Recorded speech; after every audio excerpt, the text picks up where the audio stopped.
Спомениците на револуционерите Пере Тошев и Андон Ќосето стојат еден спроти друг на истата раскрсница во Скопје. Едниот качен на коњ спроти универзитетската библиотека, другиот со пушка и кама во раката спроти Врховниот суд.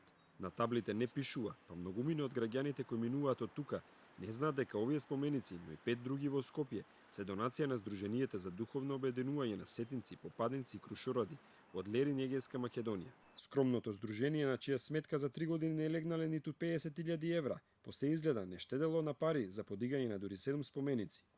За ниту еден од нив не се открива колку чини, оди се донација. Ако се споредат со слични споменици кои ги финансираше владата, а од кои најефтините се по 150.000 евра, прашањето е дали здружението, чиј претседател е Ташко Јованов, дало безмалку 1 милион евра за нив. Од каде ова здружение ги обезбедило парите засега е тајна. Владата на Здруженијето на Јованов му отстапила стан од 49 метри квадратни во Скопје и автомобил Ауди. Но тоа не е се. Ова здружение редовно добива грантови од Министерството за култура, а и од самата влада. Сумите изгледаат скромно во споредба со донацијата за спомениците и се движат до 5.000 евра.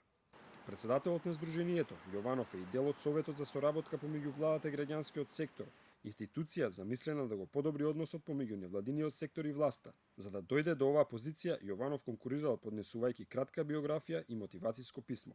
Во досегашното моје работење имам богата агенда на настани, издавачка дејност, повеќе концерти во Македонија, исто така повеќе концерти надвор од татковината, изложби, погранични средби, средби со диаспората, снимање на документарни и краткометражни филмови, изградба на повеќе споменици и спомен плочи, помагање во организирање на музички CD-а. Ако се суди по изјавата на Груевски, дадена во фамозниот проглас, може да се заклучи дека владата планира да се наметне како посериозен играч во финансирање на невладините. Ќе се бориме за десоросоизација на Република Македонија и јакнење на независен граѓански сектор, кој нема да биде под ничија контрола. Ќе се пристапи кон регулирање на областа на финансирање на фондациите и невладините организации по текот на најнапредните демократии во светот. Стратегијата на владата и на другите државни институции за поблисок однос со невладините започна да се менува од 2007 година, кога е донесен првиот стратешки план за соработка. Од тогаш владата одвојува во просек по околу 200.000 евра годишно како донација за невладиниот сектор. Оваа сума за годинава порасна на дури 800.000 евра. Голем дел од граѓанските организации во земјава реагираат дека парите за невладините се делат на однапред познати здруженија и дека само за 10% од сумата има отворен јавен повик. Забелешки на невладиниот сектор за државното финансирање, нетранспарентност, недоволно средства за граѓански организации, делење на средства на однапред познати граѓански здруженија, недостиг на јавно достапни податоци за трошење на средствата.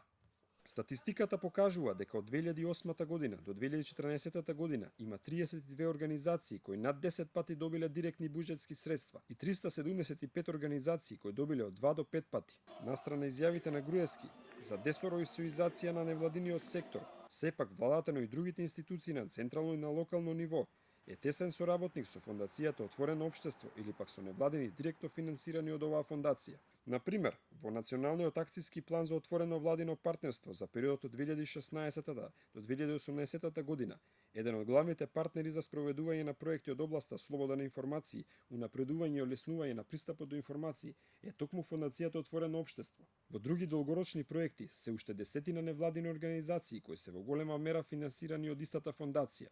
Директното финансирање од владата, за кој има јавен повик, не е единствен извор за финансирање на граѓанските организации.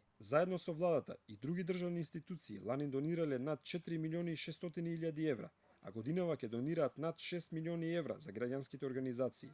Најмногу кесето ќе го одврзе Министерството за правда, кое ќе даде безмалку 2 милиони евра. За овие пари нема отворен повик, туку се распределуваат како редовни трансфери за политичките партии во земјава. Следен најголем донатор е Министерството за труд и социјална политика, кое дава речиси 1.500.000 евра, од кои повеќе од половина или над 800.000 евра добива Националниот совет за инвалидски организации.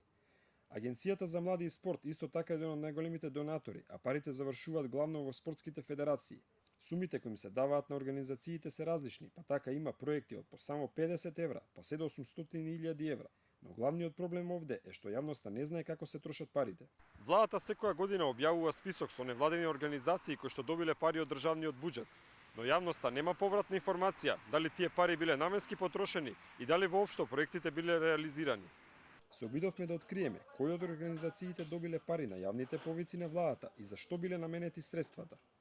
Една од организациите кои добиле парична помош од владата во 2015 година е Сдруженијето за негување на традиционалните вредности Аманет од Битола. Тие конкурирале со проектот насловен Македонија, традиција, обичаи. Ако го отворите вебсајтот на ова здружение, нема да најдете информации за тоа каков проект спровеле со парите од владата, но ќе најдете дека имаат и друга мисија покрај негување на традиционалните вредности. Тоа е ширење на познанства или во превод сервис за пронаоѓање на вашата сродна душа.